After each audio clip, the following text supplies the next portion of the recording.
war a doon donc lépp loo xam ne day gàllankoor liggéey wala liggéeykat bi duñu ko mën a seetaan ba tax na ñu ngi manifester suñu solidarité suñu soutien ci kër gi ak waa kër gi ak liggéeykatu kër bi ndax avant lii yëpp ñun mouvement syndical la ñu bokkoon donc lépp loo xam ne day xajamal liggéey wala di gàllankoor liggéeykat duñu ko seetaan te wax dëgg yàlla yéen a ngi def liggéey bu mucc ayib ci réew mi dañ ko war damoo bàkkoo ko di leen sant di leen gërëm bu méttee sax ñu jàppale leen dimbali leen ba liggéey mën a wéy mais indi ay loo nga xam ne day gàllankoor liggéey bi daal jaadu rafetul te baaxul ci réew mi ma préciser waat que maire bu Dieuppeul Derklé coordonnateur départemental bu coalition Yewwi Askan Wi ñu am fi Alioune Badara Diouf porte-parole adjoint bu AFP bokk ci coalition Benno Bokk Yaakaar nuyu nañ la dalal ci plateau bi maa ngi leen di ziar bu baax di leen nuyu di am mbégte toogaat fii ci émission bi toogaat suñuy xarit Cheikh Diakhaté monsieur Mbaye di leen nuyu di nuyu waa Sen TV bu baax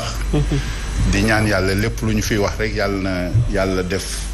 ñu wax fii loo xam ne dina jariñ askan wi ak leeral yoo xam ne nii point yu bare ci fi coalition yi toll mu jafe lool mais ñi ngi ñaan yàlla defar lépp ba dès demain ñu commencer déposer les listes. mais moom mu jaar yoon Abdou Mbaye mu bokk ci rëccu falaat Macky mais également coalition gëm sa bopp nuyu nañ la daal ci plateau bi. jërëjëf Fatou Abdou Ndiaye donc maa ngi nuyu sama co-débatteurs yi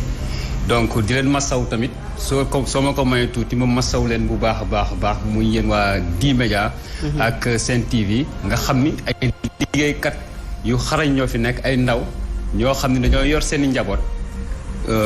ki nga xam ni mooy borom kër gi nekk ki nga xam ni vraiment ku déterminé la te ku bëgg Sénégal la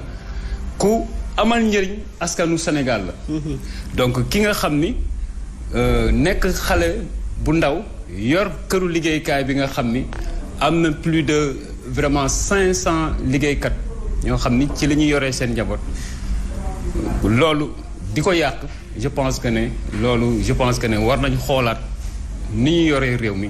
surtout ce régime de Macky Sall. Voilà. am na solo jaajëfal nañu la bu baax a baax Moussa Diakhaté porte-parole bu bokk gis-gis ngeen bokkoon ci coalition Wallu Sénégal dinañ ci ñëwaat xëy na nuyu nañu la bu baax a baax daal ci plateau bi. Fatou maa ngi lay nuyu di la sant bu baax. ci invitation bi. di jagleel nuyu seen téléspectateurs yi ak internautes yi leen di seetaan. di nuyu suma doyen yi Diouk ak. gars yi dañuy wax monsieur le maire man damay wax professeur ndax bi ñuy nekk tout tànk nekk Aoun Sané dafa bokk ci ñu tàggat fu may taxaw nag dama ko koy jaajëfal di ko seedeel itam place u kilifa bi mu daan nekk ndax nekkuloon rek professeur la woon waaye da doon suñu kilifa daan nu yeddu ci yu bari kon bu yàlla doxee ba mu am modeste nangu bokk ak man plateau dama koy jaajëfal à travers lui may jaajëfal ñi jàngale yépp parce que ñu am mérite lañu. li terminé rek nga bi fi may daanelee parce que lu ñëpp wax man nag du may wax waaye bokk gis-gis ak peuple sénégalais ñoo ni ngeen xam ne mbir mi du seen yëf yi rek ndax télé bi télé askan bi la. loolu leer na ni nga ko waxee ci monsieur le maire saa su ne bu ñu ko woowee du laaj kan lay bokkal plateau loolu également ñu seddeel ko ñu ngi dem à quelques heures des élections wala dépôt li nga xam ne mooy investiture liste yi waxtu yi daanaka li ci des bareetul ndax suba leen koy door wax naa ko sànq fas yéene ko dem ba ñetti fan ci weer novembre minuit bu jotee waaye mu mel ne consensus am ngeen ci jafe-jafe coalition Yewwi Askan Wi dañu koy doore ci Manko Taxawu Sénégal bi nga xam ne Dakar doon na jafe-jafe ci yéen lan moo waral loolu monsieur le maire. waaw xam nga ku yàgg ci langue politique surtout ci mbirum élection da nga comprendre loolu ndax bu doon benn nit rek wala benn parti rek am consensus dana jafe waxatuma la coalition boo xam ni màgg na màgg goo xam ni ña ko sos wax dëgg yàlla seen taxawaay ci réew mi kenn du ko nattable donc du ñàkk loolu am ci mais li am solo rek mooy li ñuy wax démb ak bërki démb mooy nañu waxtaan ba jubóo et bu ñu waxtaanee jubóo je pense que daañu am consensus te ñu ngi ci yoon wi nag et dañu nekk ci jamono boo xam ni choc des ambitions du ñàkk ku nekk mu naan mën a waaye mën a boobu warul tee nit ñi gëmm wala bañ a wax bu ñu waxtaanee rek ndax tant que ñu ngi communiquer di échanger rek jàpp naa ne daañu gis bunt te bunt boobu soreetul ndax wax dëgg yàlla am na jéego yu mag yoo xam ne def nañ ko ci et fii léegi ñuy déposer liste bi lépp lu ci am lu bees lu ngeen dégg daa ngeen ko xam. mais terewul division am quand même monsieur le maire division ci camp wu Khalifa Sall ñu tàmbalee ci Manko Taxawu bu ñu gisee ne yow demandé nga annulation procès verbal bi nga xam ne moo neenal candidature bu Soham Wardini beneen camp bi di camp bi nga xam ne ñoom ñoo fare ci Barthélémy Diaz il y a alors 2 camps ci ñi nga xam ne ñooy Manko Taxawu Sénégal. waaw nga may ma dellu soit foofu sax parce que foofu wax ji bari na ci te mag ñi dañ naan weddi tuuma du ragal. la xew ñu def ko defe naa ne dëppawul ak noonu man du ma mandataire Soham Wardini du ma mandataire Barthélémy Diaz taxawaay ba mu fa am taxawaayu taxawu Sénégal parti yi ñu bokkal coalition bi fal ma def ma coordonnateur départemental Yewwi Askan Wi yàgg nañu wax ni kan mooy tête de liste man leen man ñëwuma fi pour wax kan mooy tête de liste taxawu Dakar waa taxawu Dakar ci seen bopp ñooy wax kan mooy tête de liste bu fekkee waxtaanoo bi da ngeen ko bëgg a def man awma mandat boobu mën naa génn bàyyi leen seen waxtaan. ba ñuy mujj tàqalikoo dañu ni comme nga xamuñu kan mooy tête de liste est-ce que góor lay doon maanaam Barthélémy Diaz est-ce que jigéen lay doon maanaam Soham Wardini nañu prévoir ñaari schéma boo nga xam ni kii nekk candidat wu taxawu Sénégal di candidat à la candidature de Yewwi Askan Wi góor la ñu def liste proportionnelle boo fekkee jigéen la aussi ñu def agencement liste proportionnelle donc loolu la ñu tàggoo woon. le lendemain ma ñëw samedi ñu ni juróom benn nit déposé nañu candidature li tax ma bind annulation demande bi. c'est pas parce que dama fa taxawal Soham Wardini mais parce que dafa dëppawul ak yoon. parce que ci texte yi dañu ni parti wala mouvement signataire de la coalition mooy déposé donc dañ lay investir mais yow doo investir sa bopp donc nit mënul ñëw ak cëgal boppam ni day déposé. parti ba nga bokk muy taxawu Dakar moo lay investir te taxawu Dakar comme que parewul woon ci lël boobu pour wax kan lay tànn mënuñu woon wax kan mooy coalition. rax ci dolli ñu ni commission départementale investiture dafa daje. mais man du ma membre commission départementale investiture bay bokk ci réunion boobu bokkuma ci réunion boobu fekkewuma ko la ma fekke mooy réunion comité électoral te ba ma ñëwee ci réunion comité électoral sulliwaat naa problème boobu. ni leen waruñu woon sax recevoir candidature et effectivement sur les principes c'est ça non seulement waruñu recevoir candidature Barthélémy Diaz mais waruñu recevoir aussi candidature Soham Wardini parce que taxawu Dakar moo war présenter candidat à la candidature. loolu mooy principe yi. alors loolu non boo waxee lii ñu yóbbu la fee di wax joo xam ni amul bopp amul genn ay kasa waxi kasaw mais comme que politique la ñu nekk ak réseaux sociaux yi lu daa ko gis. waxu kasaw bu indi division quand même alors ñoom li leen dal muy Yewwi Askan Wi wala bokk Manko ndax ci biir la tàmbalee d'abord door a law ba ci coalition bu yaatu boobu di Yewwi Askan Wi moom moo dal coalition Wallu Sénégal lan moo expliquer le départ de Bokk Gis Gis de cette coalition. Voilà, donc moi j'allais dire l'exclusion de Bokk Gis Gis. dañ leen daal la nuance est très forte. Voilà parce que li xew wàllu ñëpp gis na ñii ñoo ci nekkoon président Pape Diop li may wax jàppal bu baax moom la doon coordonnateur de la coalition moom moo yoroon les finances de la coalition ñu xëy gis ni wàllu dem nañ déposer seen caution à l'insu du président Pape Diop et de Bokk Gis Gis am na nag lu ko undu loo xam ne nii moo dox donc xam nga ni jaaduwul yenuwul maanaa ki waroon jiite da ko yëgandoo ni ñëpp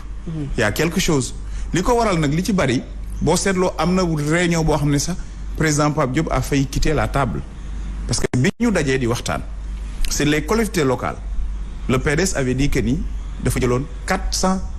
447 collectivités locales jëloon 42 départements ni day jël département de Mbacké ak commune bu Mbacké bi nga xam ne ni Bokk Gis moo fa nekkoon deuxième dernière élection locale ba pare ni ville de Dakar aussi ñoom ñoo koy jël avant même mbiru ville de Dakar bi ñu waxee ba peneen bi li tax malaise bi li ko fépp fu ñu amoon consensus ba PV yéeg ba nit ñi waroon ko valider donc au sommet kon d'accord nañ à la base les gens nous ont dit que am na circulaire bu génn au niveau du PDS waxaat ñun ña fa nekkoon ni nañ présenté wu ànd nag nawlante am na yoo xam ne bu amee da ngay yëg ni bëgg ànd amu fi y a de la boulimie li gën a andi malaise bi en tout cas Dakar man ma fekkee parce que man bëgg naa lu may wax andi firnde bi ñu def comité électoral départemental bu Dakar dañu réunion ba ci digg bi am un certain Saliou Dieng directeur des structures ne dafa am message u président Abdoulaye Wade. Du Parti démocratique sénégalais. Dans une réunion où il ne préside pas. Où il n'a jamais assisté aux différentes réunions. ñu dagg suñu protocole réunion ñu ngi ko doon defee permanence PDS ci biti. jox ko kàddu ce qui n'est pas élégant. En politique. mu ni j'ai un message du président Abdoulaye Wade je le cite. Le président Abdoulaye Wade a dit que le PDS aura un candidat à Dakar et que le candidat du PDS à Dakar sera le candidat de Wallu Sénégal. mais nag mbajum kanam borom a koy fajal boppam séance tenante je l'ai remis dans ses bottes parce que am na yoo xam ne nous on ne laisse pas passer on a senti de l'inélégance même du sabotage à la limite dans une réunion où je les prends en témoin Ndiouga Sakho ci réunion boo xam ne Ndiouga Sakho nga fa teewoon Joseph Sarr le coordinateur du département de Dakar du PDS mu ngi fa toogoon Assane Ba chargé de l'organisation et propagande du PDS mu ngi fa toogoon ñooñu mënoon nañu wax message bi encore que fekk ñun d'accordoon nañ ñun bokk gis-gis proposé woon le président Pape Diop pour comme candidat ñu baax Ndiouga Sakho du PDS le soin de dresser le porte-robot du meilleur candidat mais jusqu'au moment où je vous parle ba tey ci suba lay door a dégg après amu ci lu ma leer waxuñu woon ñu kuy seen candidat donc mënuñoon def confrontation bi ce matin j'ai entendu que il paraîtrait que Abdoulaye Wade lañ bëgg a def candidat à la mairie de Dakar comme somme toute nga gis des faits parce que li may wax lu nit mën teg loxo la maintenant nag est-ce que nit ñi am nañ le courage de dire que c'est du sabotage moi oui mon parti lan nga jàppee sabotage mooy bëgg a jël lépp ànd mënul nekk li Macky Sall amul dans son propre parti dans sa propre coalition en tant que président nga bëgg ànd ak nit ñi nawloo nga ko fa nga gagné woon sax da nga ma koy joxaat à quel prix à quelle fin on a senti que y a du sabotage on a senti que nawlante amu fa bi ñu yëgee nag ni ñoom dem nañ déposer ji seen question nous avons compris ils veulent cheminer sans nous on a pris toutes nos responsabilités. donc waxtaan jotul am seen diggante ñoom dem nañu déposer rek bokk gis-gis également moom it annoncé ne day déposer. sa mais déggoo li ma la woon avant loolu. avant les faits bien sûr les faits. loolu mooy fait ku demee déposer nag acte la xam nga politique du wax rek. politique jëf la. soo posé acte tout ce qui se fait pour toi sans toi se fait contre toi. En parti souverain on s'est vu en catégorie. amatul waxtaan après ce fait après événement yooyu nga xam ne teg loolu amatul waxtaan entre le parti démocratique sénégalais ak Bokk Gis Gis wala même la coalition Wallu ak Bokk Gis Gis bi nekkoon ci biir. je pense que le président a demandé des explications ou les a donné des explications mais man laa wax man bi loolu amee au plateau bi ma nekk man j'ai suspendu mes activités dans le Wallu. parce que politique fulla ak fayda da ci am solo ak courage politique. koy àndal te nawloowu la da ngay jël sa responsabilité ba mu mat sëkk. ànd neex na loolu waaye koo bàyyi mu dem ak i waggam. et voilà malaise boobu bi am et puis. tout ku ma xam-xam ni je suis un enfant du PDS. je suis un wadiste éternel. dama ni ku dem rue 22 bu Sing Rem sàjjee nga xam un discours de Wade tout le monde sait le lire. moi je soupçonne encore que ces propos-là sont de Wade j'en doute très fort parce que Wade c'est un homme de consensus c'est un homme de dialogue c'est un homme d'ouverture. c'est clair alors monsieur Diouk mi ngi wax ne peut-être amul ci coalition Benno Bokk Yaakaar mais li tàmbalee feeñ ci ay localité mel na ne consensus bu difficile moom la coalition Benno Bokk Yaakaar di am gis nañu déjà dinañ ci ñëwaat xëy na ak Abdoulaye Baldé bi nga xamante ne quitté na mais ay gox yu bari yoo xamante ne bu ñu waxee ne Talla Sylla bi nga xamante ne Thiès d'après certaines informations du moom la ñu fa tabb yenn gox yu bari le parti socialiste bi déposé sa caution loolu tamit naka ngeen ko mën a defee. xam nga politique moom dafa nekk lu dynamique te nekkuñu ci daayira nekkuñu ci religion ci politique lañ nekk ay xalaat la ay idée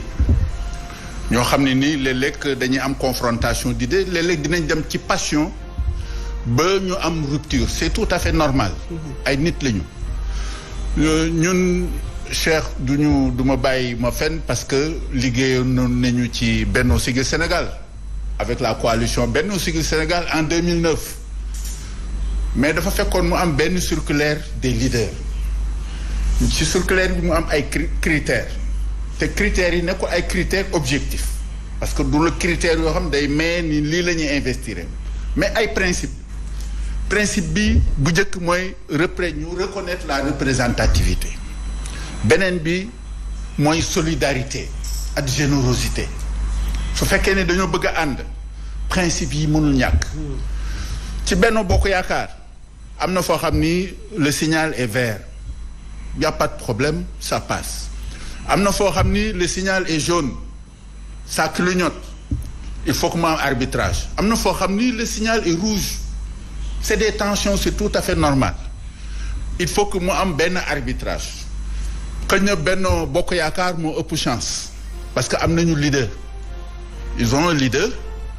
donc qui est censé faire les arbitrages beneen bi conférence des leaders daje nañu jox le président Macky Sall. moo ëpp chance wala ñi ci nekk dañoo ragal. non dañoo ragal wane na ñoom ànduñu ci d'accord y a beaucoup de frustrés quand même. parce que non ci si signal problème bi du question wu ragal bañ a ñimee ci politique lañ nekk. nous avons accompagné depuis 2012 le président Macky Sall. et ci accompagnement boobu principe yi ñu waxoon ba léegi les principes sont respectés man bokkuma APR. AFP la bokk. principe bi mooy lan gagnons ensemble gouvernons ensemble. principe boobu ba léegi mi ngi dox. am na foo xam ne nag suñ fa tolloo élection yi j'en fais pas une élection nationale c'est des élections locales ou localisées c'est des élections d'ordre territorial. wute na ak Mahmoud Saleh li mu wax dinañ ci ñëwaat. waaw ñu bàyyi la nga yeggale. ce sont ces mots waaw. c'est des élections territoriales. nous allons commenter ces mots. gox bu ne. am na ay spécificité am na lu fay dox. mais ñu bàyyi xel élection yi enjeu politique bi mooy les appareils politiques wax naa ko ci benn émission benn jour que société civile bi mu xalaat ni parce que depuis Senghor. élection locale c'est une élection des partis politiques. revendiqué woon nañ ko ci Abdou Diouf sottiwul les élections c'est des élections des partis politiques. bii yoon lañ ko ubbi ni on peut avoir des candidatures indépendantes mais suñu ñëwee ci élections yi ñu xam ne élections yi c'est des élections des appareils politiques. fii amul benn indépendant boo xam ni mën na fi gagner benn localité. c'est pas possible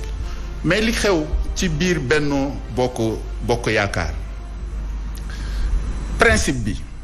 waxuma wax ci Benno Bokk ci kàddu Benno Bokk Yaakaar. su ma nee un signal vert am na collectivité territoriale yoo xam ni APR fa nekkoon yii PS fa nekkoon yii AFP moo fa nekkoon tant que le maire ne traîne pas des casseroles il doit être reconduit amul benn problème fi ñuy amee problème mooy commune yoo xam ni c'est entre les mains de l'opposition foofu il faut que moi arbitrage. Moi je peux être candidat dans ma propre commune Djiddah Thiaroye Kao j'en ai la liberté. Au niveau de l'APR mën nañu am 50 candidats ainsi de suite mais ginnaaw wax nañ ni le président Macky Sall va faire les arbitrages et publier maintenant la liste de ceux qui vont diriger les listes majoritaires des communes il n'y a pas de problème tous les partis étaient d'accord signataires j'en doute fort bien que le PS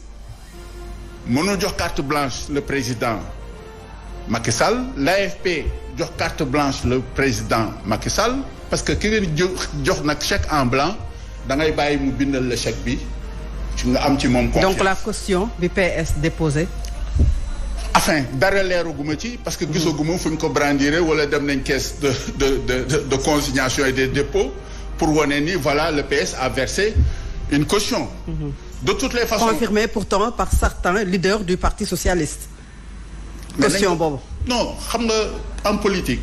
toujours les partis ils disent non on a un plan B un plan A un plan C etc. D'autres partis peuvent aller verser au nom de quelqu'un ou bien avec l'argent de quelqu'un au niveau de la caisse de consignation et de dépôt pour dire que voilà nous formons une coalition alors que ñu bëgg a dem ci AFP dem ci boobu coalition ñu bëgg a dem ci PS dem ci boobu coalition loolu mën na nekk et c'est faisable. c'est faisable c'est clair alors monsieur Mbaye coalition Gëm Sa Bopp ndax am ngeen un choix consensuel maanaam déggoo ci gox yi nga xamante ne ñoom ñoo fi am puisque des policiers wax nañu ko sànq. suba la ñuy ciy dugg mu fas yéene dem ba ñetti fan ci weeru novembre. ñun dañ naan alhamdulilah parce que dans la coalition Gëm Sa Bopp c'est une équipe politique d'où un groupement d'intérêt politique à Gëm Sa Bopp. Donc Gëm Sa Bopp aussi a compris que les élections locales est une affaire de localité c'est pas une affaire de coalition et de parti politique je vais m'expliquer. ci wolof waaw s'il vous plaît. léegi tey muy maanaam ñun dañoo jàpp ni ci Gëm Sa Bopp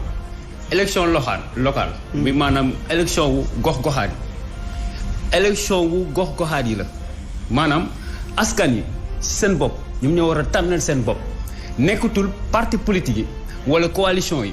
ñooy tànn ci gox yi ki fa war a nekk maire wala ku fa war a nekk candidat moo tax ñun même ba ci suñu investiture dañuy dem ci gox-goxaan yi laaj leen diw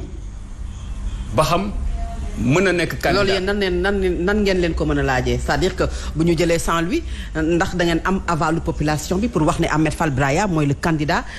ñu ngi koy laam-laamee quand même. ngeen jëlaat beneen gox nan ngeen mën a defee loolu aussi. mais am nañ suñuy sondage aussi bu dee tamit ñu ngi lay investir seul askan moo lay investir démb rek ñu ngi jógee Ngonom muy dans le département de Bambey mais le maire.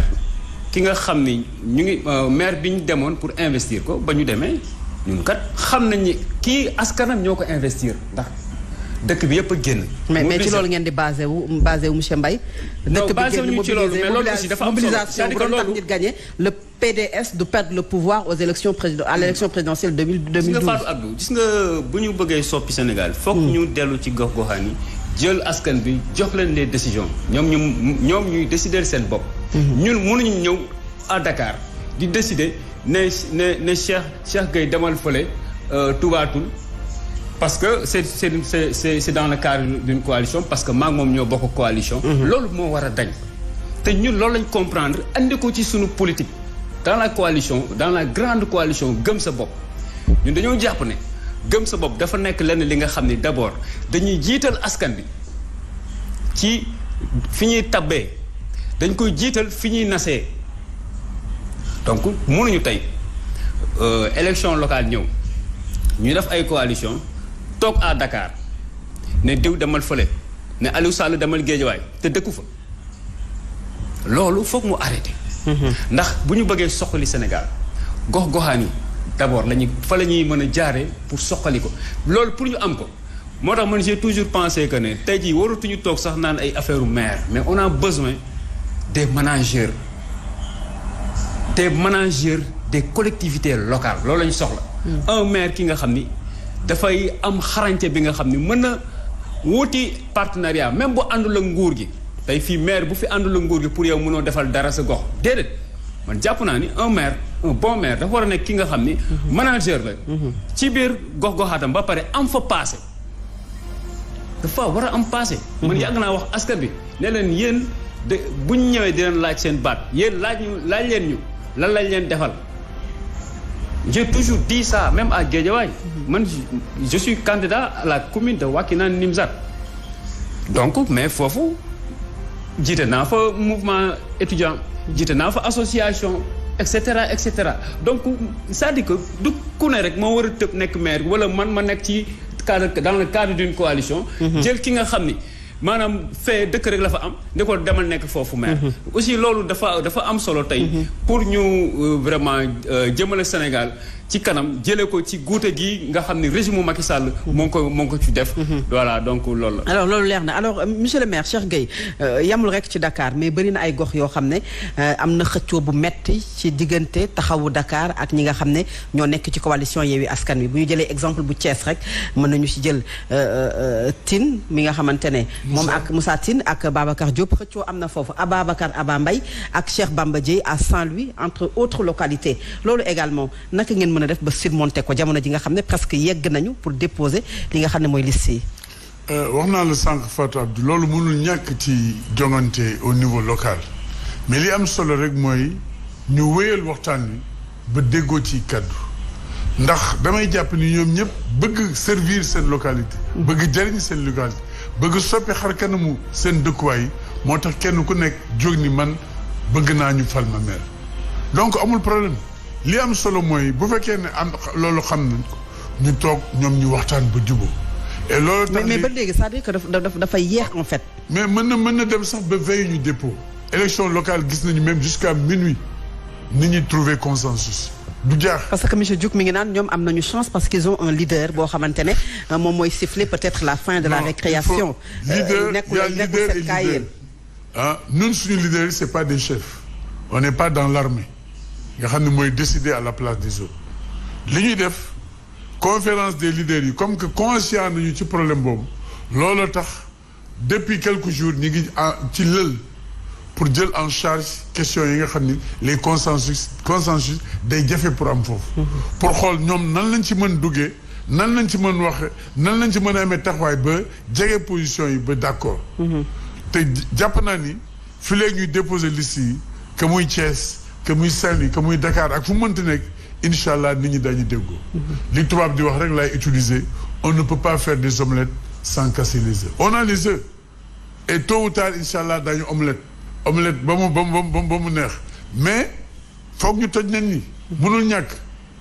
nee naa la démb ak bërki démb du woon ay coalition benn parti rek même taxu Dakar dañ daan am jafe-jafe yooyu mais lépp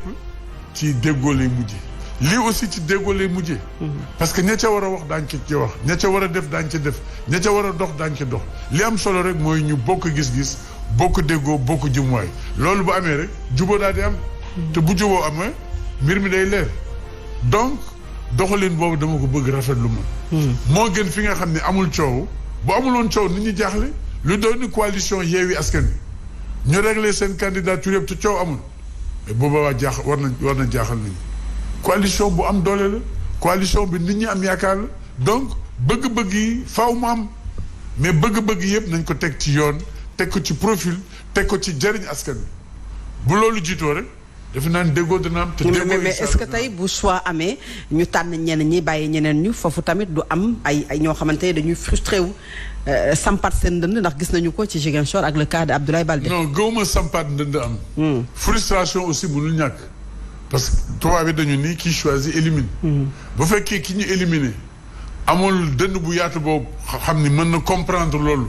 ba duggaat dans les rangs mën na am frustration. mais loolu warul yàq dara ci liggéey bi. c'est pourquoi may woo sama bopp di woo ñi bokk ci Yewwi Askan Wi yëpp tel que soit choix bu ñu mën a def nañu xam ne ñoo bokk jëmukaay ñoo bokk yéene te ànd bi ñuy ànduñu ko pour élection locale rek dañu ko ànd ba élection présidentielle en 2024 bu sottiwul tey mën na soppi suba. ni ñu ko àndee ci local yi noonu lañu ko fas yéene àndee ci élection député yi. noonu la ñu ko fas yéene yànde ci élection présidentielle yi parce que suñu yéene du soppi xarkanamu gox-goxaadi rek suñu yéene mooy soppi réew mi jàllar bi réew mi soppi ko nga xam ni képp ku yeewoo ci réew mi ci anam boo mën a nekk da nga mën daan sa doole jaamu yàlla ci dal ak tey kenn dootul teg kenn fitna parloo jóge fi nit ñi mën a di liggéey di dunde baykat bi am jiwu bu doy di mën di bay di dunde ndongo daara bi mën di dem école mu wóor ko ni bu jàngee ba am lijaasam yi mu war a am bu paree dana am liggéey kii feebar war a mën a faju xale yi am jàmm ak salaam mbay mi dox kër yi dox lépp doxaat donc loolu mooy ëpp solo suñu bëgg-bëggu ñun suñu bopp yi doon maire du fi jeex parce que boo xoolee histoire du Sénégal ñi fi doon maire tey ba léegi ñu leen di way seen raaya ndax taxawaay ba ñu amoon bi fi nekkee maire loolu la ñu war a roy docteur Samba Gueye kenn dootu ko fàtte ci Ndakaaru le maire Mamadou Diop kenn dootu ko fàtte ci Ndakaaru ay maire la yoo xam ni bay nañu seen waar naam démb ak bërki dem mais ba léegi seen way mi ngi fiy des te loolu moo ëpp solo alors Moussa division bi déjà am ci opposition bi nit ñi di ko jàmbat coalition yu bari lool mën nañ cee dipp daanaka juróomi coalition jàpp juróom-benni coalition lim naa ñeent mais am na gox bu bees également bi nga xam ne Maître Abdoulaye Tine ci la bokk ak yenni coalition est-ce que loolu du favoriser ki ngeen jàkkaar loolu muy coalition Benno Bokk Yaakaar jàpp naa ni l'idéal aurait été je parle d'idéal que ñëpp doon benn say mais loolu mooy idéal mais ñi mën a ànd rek ay ànd te coalition yi ñi ñu jaakaar lool dañu sañu la wax ils vivent dañ leen a tënk daal nga bëgg a wax non parce que effectivement moo am nguur boo ci nekkee daa am nooy taxawee déggoo nee na chèque blanc lañ joxoon président Macky Sall man ma dégg mu ni na ñëpp ni tekk te déglu ma parce que nee naa du ma wax lu ma amul firnde wala lu ma xamul président Macky Sall moom na ñëpp nañ ko déglu moom mooy tànn nga booleeg li Mahmoud Saleh wax nii dañuy waajal 2024 parce que jëfi président da ko wane ndax ana président ci tànn kuy doon maire bàyyil nit ñi kay buñ juboowul nga arbitré mais moom moo tànn ay nitam ne diwo fay ne fële diwo fay ne li nit ñi mën nag mooy ngurumtu ci suuf mais du jóg ca kaw coalition yépp moo am problème parce que xam nga li am problème ci politique gu Sénégal mooy guerre des égos dafa manquer un peu de générosité nit ñi dañuy wax mais fekk ñoom seen bopp la ñuy wax rek ça les arrange boo seetloo li andi coow yu bëri yëpp ma ne cëruñ ma sedduñ ma c'est plus ça les gens manquent de générosité et souvent on n'oublie pas les camps et les clans te tant que defuñu saut aller vers ça day andi toujours problème ñële nag comme ñoo ñu ëpp marge de manœuvre ndax ki dafa yor carotte yor bateau ñun nag fii malheureusement c'est des coalitions circonstancielle élection mooy am ñu waxtaan ci heureusement et je salue dans Wallu c'était ça penser pour les locales penser pour les législatives et aller au présidentiel su mu juumlee aussi dans Yewwi c'est un peu ça donc am na bon bu am coow li ngay dégg nii nag c'est parce que dañu différer un problème coow yi mu ngi daan am ci conseil municipal bu ñu falee ba pare war a tànn maire léegi nag comme maire bi mooy ki ñu tànn mooy falu maire directement moo tax mu fesee nii et ñun ñëpp on est novice dans ça amul ku def 40 ans dans ci politique amul kuy door a tàmbali c'est un fait nouveau c'est une nouvelle expérience ma bëgg ñun acteurs politiques yi yéen observateurs yi ñu apprécier ndoo ensemble cette nouvelle loi est-ce que baax na dans la démocratie locale que bu ñu jógee après le processus ñu évaluer ko est-ce que jëm rek ni diw mooy candidat wu maire est-ce que du moo andi problème yi parce que te kii nekk maire est-ce que xam nga ni n'importe qui peut être maire il suffit de savoir lire écrire est-ce que sunu enjeu localité yi toll na ci ki ñu war a tànn maire est-ce que warul am yenn xarañteef yi est-ce que amul wenn daraja yi est-ce que amul wenn taxawaay yi c'est autant de questions au-delà de maa war a jiitu yaa war a jiitu parce que jiitu foo xam ni budget bi fay salaire ça day poser problème doo mën a investir doo mën a def parce que on a occulté les vrais problèmes nekk ci xëccoo et consort pour man nag après day laaj de la lucidité ñu def une analyse approfondie de la question de la décentralisation. léegi xam nga luy laaj c'est-à-dire que yéen lii yëpp ngeen xam ko. xam enjeu yi élection locale yi am ba pare mu doon jafe-jafe ci yéen ñu am une opposition boo xamante ne jàkkaarloo na ak une coalition Benno Bokk Yaakaar très forte quand même. ndax wax nga enjeu yi nga xam ne am na ci élection yi. que ne c'est déterminant pour les élections législatives comme présidentielles ni ko Mahmoud Saleh waxee. test sax la doon. lan moo tere woon ngeen teer ces égos là pour que ngeen dem. mooy li ma la wax les agendas diffèrent. ba tey coalition yi sax di xaajaloo encore yow xam nga ma man góom bi dama koy raay. dans l'opposition les agendas diffèrent. c'est ça le problème il faut qu'on ose le dire ku nekk da nga am sa agenda à côté. maanaam wax kay mënta weesu loolu. ku ne daa am yitte yi boppam dans ça. wallahi azim ci plateau tak dama woor parfois tu entends entre des opposants une certaine animosité yoo ko dégg sa diggante opposant pouvoir c'est des faits qui existent en politique il faut travailler à assainir la politique a besoin d'appel d'air de renouvellement d'approche de méthode ñu changer un peu mu am un peu de démocratie interne je le prends au plan parti nos partis souffrent énormément parce que la décision très souvent elle est verticale. Il va falloir qu'on laisse respirer les partis. Ni, c'est nos doyens, on a encore besoin d'eux. Mais ma génération a une responsabilité pour repenser la démocratie interne. Ni, ils ont été dans des écoles de partis. Ñun xëy na cëpp la dama bëgg a jiite amuloo parcours tu sais en politique les leaders c'est certes un discours mais c'est d'abord un parcours faut que ñu apprendre à mieux savoir comment on manage les choses apprendre de la patience demander à certains aînés aussi de ne pas s'éterniser dans certaines positions laisser de l'air que le renouvellement se fasse dans l'intérêt loolu leer na monsieur Mbaye esprit boobu nga xamante ne idéologie esprit partisan bi dafa jiitu wala boog raw lool li nga xamante ne moom mooy profil apte bi nga xamante ne moom la ñu war a tànn ci kan moo war a jiite collectivité locale naka la koy jiitee lan moo tax gisuñu ne tey ci coalition yi ñu jiital loolu mais ñu jiital ne diw wala diw sondage bi kat diw la def mu jiitu sans pour autant xool kan moo apte pour jiite collectivité territoriale boobu. mais loolu c'est tellement pertinent parce que sànq loolu laa la wax nee naa la tey jii ñun dañu soxla ay managers des collectivités territoriales su ma waxee loolu muy maanaam ki nga xam ni candidat la ci benn gox. dañu war a xool ay compétences am kii lan la buñ ko falee lan la mënal askan bi est-ce que ci passeem jaar na ci lenn li nga xam ne méngoog naag jiite gox-goxaat parce que mën nga jàng sax laa la wax am bac xaw ma plus ñaata ñu jox la maire yi mënoo ko jiite. donc affaire bi je pense que ne ñun le vrai débat posé wuñu ko muy les coalitions ak la classe politique toute entière. le vrai débat ñun posé wuñu ko beneen affaire bi dafa am muy acte 3 de la décentralisation tey jii ñu bëri maîtriser wuñu ko. te état bi daf ko teg sax mais demul jusqu'au bout de la logique maanaam Macky Sall yàgg na def noonu mën na tabax lenn li nga xam ni donc ni ñu koy waxtee mën na tabax benn immeuble bi nga xam ne nag te immeuble en carton la mais yow boo ko séenee da nga naan immeuble bee rafet na de fekk maanaam amul benn njëriñ. acte 3 de la décentralisation ñun dañ ci waroon pencher moment bii ñu ngi xam ne ñu ngi guerre ay kii mooy jiite sama nit bii mooy jiite ñun dañu waroon pencher wu ci acte 3 de la décentralisation nga xam ne tey dafa jox benn autonomie de gestion à la commune. am na communes yi nga xam ne ba fa falee maire bi day am problème pour maanaam nan lay yoree askan bi. nan lay fayee même son équipe municipale mais yooyu noonu la ñu waroon jiital au lieu ñu nekk fii naan ay kii moo war a jiite xam nga coow li bëri yàgg na depuis ci affaire coalition ay kii mooy bokk nga gis ay nit ñëw defar seen yëf ba pare ne kaa leen ngeen bokk waaye ñun ñooy jiitu donc loolu c'est pas sincère gis nga li coow li yëpp bu amee rek mooy combat bi ñuy xeex c'est pas sincère Jaxate wax na ko ku nekk yaa ngi am sa agenda loolu c'est pas sincère bu doon en fait ñun dañuy porter un combat sincère pour le Sénégal kon dañuy def benn say mon frère du idéal loolu dafa war a mën a nekk bu dee ñun dañoo d'accord ne Macky Sall ni mu yore réew mi d'accord ñu ñun dañoo war a def benn say jëlee ko fi par force mais bu dee ñun mënuñoo ànd rek non vraiment c'est dommage et c'est malheureux et aussi c'est pas sincère combat bi ñuy porter pour sénégalais moo tax ñun ñu ànduñoo ñun jëfuñu politicien defuñu jëfin boobu mooy comme ni ñu yàgg politiquer ñun dañoo ñëw indi benn politique bi nga xam ni askan bi la ñuy jiital une politique citoyenne maanaam askan bi la ñuy jiital gox-goxaan yi la ñuy jiital moo tax duñ toog semaine te dugguñu ci biir àll bi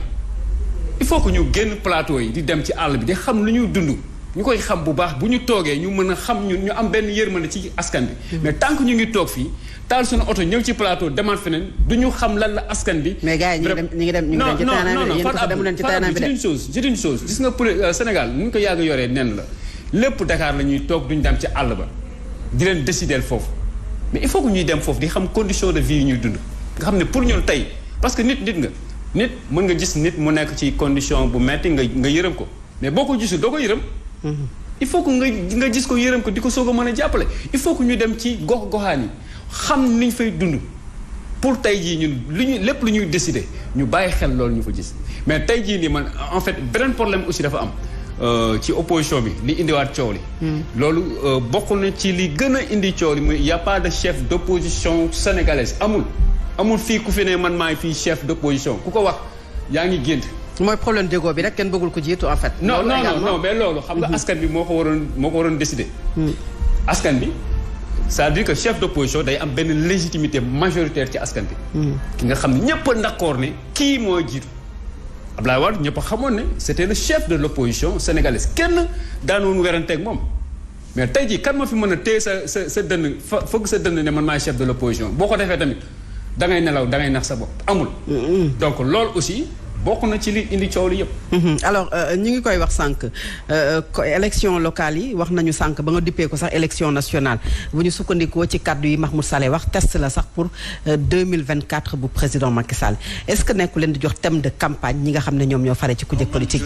je partage pas les propos de Mohamed Salah. waaw je suis très clair man je suis un militant de la décentralisation j'ai milité au Parti socialiste depuis les années 90 parce que je suis convaincu conseil municipal depuis 1990 j'étais tout jeune 96 conseil municipal et ainsi de suite je suis adjoint maire et maire donc traversé na ordre de collectivité territoriale yi su fekkee ni mon ami Cheikh. fekke na ko parce que su fekkee ni Dakar la nekk naa conseiller nekk président commission nekk adjoint maire nekk membre du conseil régional nekk président commission entente Kadakar su fekkee ne ordre de collectivité territoriale. donc mënuñu ma wax ci wàllu mairie ci wàllu commune ba pare ma nekk ci consultant. dafa am lu mu wax léegi d'accord naa ci propos yi Jaxate wax nañ bàyyi diw dëkku fii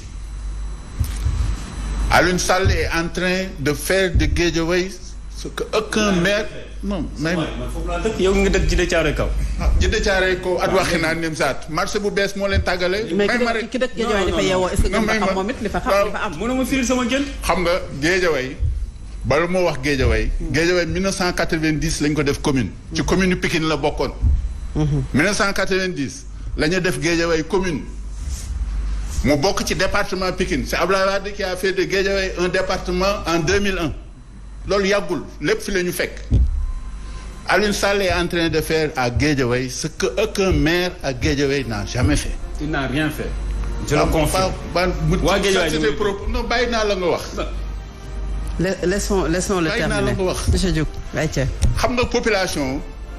ñooy arbitrer les partis ne proposent que des gens man dañ ma proposer parti bi ma proposer mais suñ demee population yi ñooy voter les populations te font confiance à Wakhinane Nimzatt il y a pas de problème si tu te revendiques que je suis un dôme un fils de Wakhinane Nimzatt voilà tous les rendez-vous à Wakhinane Nimzatt je les ai respectés. C'est aux populations de Wakhinane Nimzatt de trancher le débat. Aujourd'hui, Benno peut me choisir comme candidat,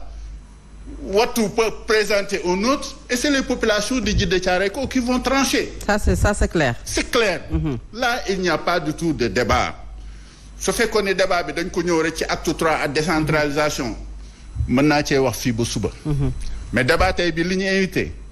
mooy coalition parti politique. Le choix des maires dem naa benn jour Padova c'est au nord de l'Italie mes collègues maires me demandaient chez vous comment vous faites pour choisir un maire ma leen yéen chez vous comment vous faites mu ne ma fii pour ñu choisir nit da ngay nekk un médecin dëkk bi ñëpp xam la wala nga nekk un avocat wala un mécanicien wala un enseignant ñëpp xam la foofu ñooñu ñoo am droit laaj baat toll nañ ci réew moo xam ni ñi war a wax duñu wax ñi warta wax ñooy wax toll nañ ci réew moo xam ni ñi war a laaj laajuñu ñi warta laaj ñooy laaj mais loolu bu fekkee ne comme bu ñu jëlee coalition Benno Bokk Yaakaar ki nekk ci kaw demul ci gox ba demaanul ci gox ba moom mooy tànn daan ne monsieur Diouf le président de la République am na chance am na d'autres personnes aptes quand même à diriger la localité te joxu leen ko xam nga le président ñii c'est des hommes d'État fekkee nañu le président de la République ñoom ñoo ma ko gën a xam parce que exercer nañ le pouvoir opposition fii ñi fi nekk dañu exercer l'État ba pare ñii doog nekk opposition ñi nekk pouvoir rare na peut-être ay gëm sa bopp ñoom ñoo bokkagul ci pouvoir mais ñeneen ñi fi nekk ñëpp bokk nañ ci pouvoir le président de la République c'est l'homme le plus informé du Sénégal tu sais le président. informé ci lan c'est-à-dire monsieur Diouf. sur tous les plans en termes de représentativité. en termes de représentation xam nga président. moom la ñu gën a xam ci localité bi. ndax xam na ne cette personne est capable de diriger la localité. est-ce que président xam nga loolu man mën naa ko def. ñu bari fii mën nañ ko def. gis nga la représentativité des uns et des autres. am na ñu yaakaaroon ñoo xam ne tey il y a que des gens qui amusent la galerie au niveau des collectivités territoriales mais ñoo xam ne nii ku leen joxoon benn kër sax mënuñu koo gérer. confusion wax naa la ñi warta wax ñooy wax Sénégal léegi ñi war a wax dañoo noppi. mais président de la République il c'est pas un homme léger. le président de la République pour commanditer des sondages au niveau de toutes les collectivités territoriales du Sénégal sondage yi mën ko wax ni Fatou Abdou lii la représenté Aline Badara Diouf lii la représenté ainsi de suite et cetera mais loolu du base du choix. c'est la question man damay ñëw. président mën na am la cartographie. des acteurs politiques au niveau de am information sur la représentativité des uns et des autres au niveau des collectivités territoriales mais du loolu la collectivité territoriale bi soxla wala wax nañ ko léegi il faut que lui il parle de manager xam nga administrer ak gouverner bokkul c'est pas la même chose nous voulons une gouvernance la gouvernance li muy jël ci aspect c'est beaucoup plus large que une administration te Sénégal toll nañ foo xam ne tey jii ñiy laaj collectivité territoriale bi au point de vue bagage intellectuel non c'est du jamais vu il y a des médecins il y a des professeurs d'université et ainsi de suite la qualité des hommes aujourd'hui qui revendiquent de diriger les collectivités territoriales kooku amul luñ ciy laam-laamee am nañu profil bi mais li des wax nañ ko bala maa mën a laaj une collectivité territoriale je vais voir ndax am naa légitimité historique ndax am naa légitimité sociologique est-ce que j'ai la légitimité politique ensuite est-ce que j'ai la légitimité rationnelle critère de légitimité yooyu su fekkee ne remplir naa conditions yi je suis apte donc pour diriger une collectivité territoriale mais loolu rek doyul de doyul parce que nag am na réalité yoo xam ni moo nekk ci collectivité territoriale mën nga jël professeur agrégé d'université nga jox ko benn collectivité territoriale te du ko yóbbu fenn mais xam sociologie li nga xam ne nii am na loo xam ni c'est symétrique entre yow ak population yi am ngeen ay complicité ak réalité yoo xam ne nii dund ngeen ko bu boobaa su la joxee collectivité territoriale bi di nga mën a am une démarche inclusive participative nga mën a am capacité de mobiliser l'ensemble des segments de la collectivité donc pour le développement local alors monsieur le maire gis nañu bu ñu waxee mairie wax compétence transférées yi yenn saa yi nga dégg ko wax comme si mairie bi mën na def lépp ci gox ak gox goxaat bi est-ce que defu leen rek ni ñuy dégg ne dañuy def sondage kat gox bi jàpp nañu nit ki moom moo ëpp doole miser ci loolu sans pour autant miser ci profil bi nga xam ne mën na jiite collectivité territoriale bi. Oui, defe naa ne feeñ ci débat yi et je pense que question bu am solo la. Le profil c'est pas seulement au niveau de la personne c'est au niveau des moyens aussi financiers bi collectivité territoriale bi mën a mobiliser capacité waxuma maintenant les fonds de dotation ou les fonds de transfert et cetera capacité financière collectivité locale bi lan la mën a def loolu moo ëpp solo parce que gis naa ñu bari aujourd'hui yu revendiquer ay maires c'est des gens des mécènes et c'est dangereux parce que waa ji am na occupé na benn station am na ay moyens financiers ou bien yàlla def na am moom am xaalis rek que moom moo war nekk maire ça n'a rien à voir on peut être riche et ne pas être un bon maire ça n'a rien à voir maire vision la maire capacité les compétences la xam luy décentralisation mais xam aussi lan mooy code général des collectivités territoriales lan nga warul def ak lan nga war a def lan mooy sa mën-mën ak lan moo dul sa mën-mën et surtout rectifier aussi parce qu'on nous parle souvent de transfert de compétences oui mais le principe de la concomitance n'est pas respecté dans ce pays parce que texte yi dañu ni buñ la transférer ay compétences dañ la war transférer ay moyens conséquents mais c'est pas fait et depuis lors dañuy tâtonner génn ay lois yu bees même li ñu génn ci patente bi changé ko mais créé na beaucoup de problèmes ci yenn collectivités territoriales surtout à Dakar moi je le dis en tant que collectivité territoriale de Dakar li ma daan recevoir de la ville de Dakar à l'époque où j'étais commune d'arrondissement mais je reçois pratiquement le 16e du 8e du quart de la moitié de ce que je reçois ci PACASEN bi c'est insuffisant et souvent les gens dañuy bomber seen tos naan way on a augmenté les fonds de dotation oui mais quand on augmente les fonds de dotation en même temps on augmente les collectivités territoriales yi koy séddoo mais amul benn effet amul benn impact donc c'est un jeu de mots man li ma gëm mooy bu ñu bëggee ñu développer réew mi il faut que ñu bàyyi xel collectivité territoriale le développement est local il sera il n'est pas local il ne sera pas les collectivités territoriales dañu étouffer amuñu moyen pour def yenn yi c'est l'intelligence le talent ou l'allant du maire qui fait que muy wuti soit coopération décentralisée ou bien di xool quelle société ou quelle personnalité qui habite dans le quartier mën a def loolu mais loolu ça doit être l'exception mais aujourd'hui c'est la règle véritablement parce que quand tu regardes boo xool aujourd'hui investissement yi dans les communes boo demee ba au fond xool investissement yi est-ce que investissement mi ngi jógee ci budget commune bi wala fan la jógee mais tu vas comprendre que collectivités territoriales dañu limité et même le fait de dire que les collectivités territoriales sont d'égale dignité mais kooku ci wax la nekk et le charme de la décentralisation c'était d'avoir des collectivités territoriales urbaines et des collectivités territoriales rurales la ruralité de nos collectivités territoriales était un charme qui avait fini vraiment de convaincre